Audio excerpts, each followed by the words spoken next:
Google search എക്സ്പീരിയൻസിനെ ഗൂഗിളിന്റെ AI next ലെവലിലേക്ക് take over ചെയ്യും എന്നുള്ളൊരു സൂചന തന്നുകൊണ്ട് ഗൂഗിൾ ഡിസ്കോ ജെൻ ടാബ് എന്ന് പറയുന്ന ഒരു ഫീച്ചർ നമുക്ക് ഇപ്പൊ അപ്ഡേഷൻ തന്നിട്ടുണ്ട്. നിലവിലുള്ള AI ബ്രൗസേഴ്സ് ആയിട്ടുള്ള പെർപ്ലക്സിറ്റിയുടെ കോമറ്റ്, ചാറ്റ് GPTയുടെ അറ്റ്ലസ് ഇതിനൊക്കെ വെച്ച് കമ്പാരിസൺ നടത്തുമ്പോൾ ഗൂഗിൾ ഡിസ്കോ ജെൻ ടാബ് എങ്ങനെയാണ് വ്യത്യസ്തനാകുന്നത്? നമ്മളൊരു AI ബ്രൗസറിൽ സെർച്ച് ചെയ്യുന്നു, ആ ബ്രൗസർ നമുക്ക് കുറെ റിസൾട്ട് കൊണ്ടുതരുന്നു, നമുക്ക് ആവശ്യമുള്ള റിസൾട്ട് നമ്മൾ പിക്ക് ചെയ്യുന്നു അല്ലെ.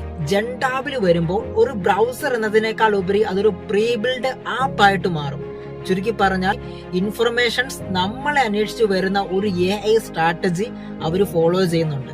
സോ നിങ്ങളൊരു AI പ്രണറോ AI എംപ്ലോയിയോ ആകുവാൻ ആഗ്രഹിക്കുന്നുണ്ടെങ്കിൽ ബയോയിൽ ലിങ്ക് ഉണ്ട്, എന്റെ കമ്മ്യൂണിറ്റിയിൽ ജോയിൻ ചെയ്യുക. AI കോണ്ടന്റ്സിന് വേണ്ടി എന്നെ ഫോളോ ചെയ്യുക.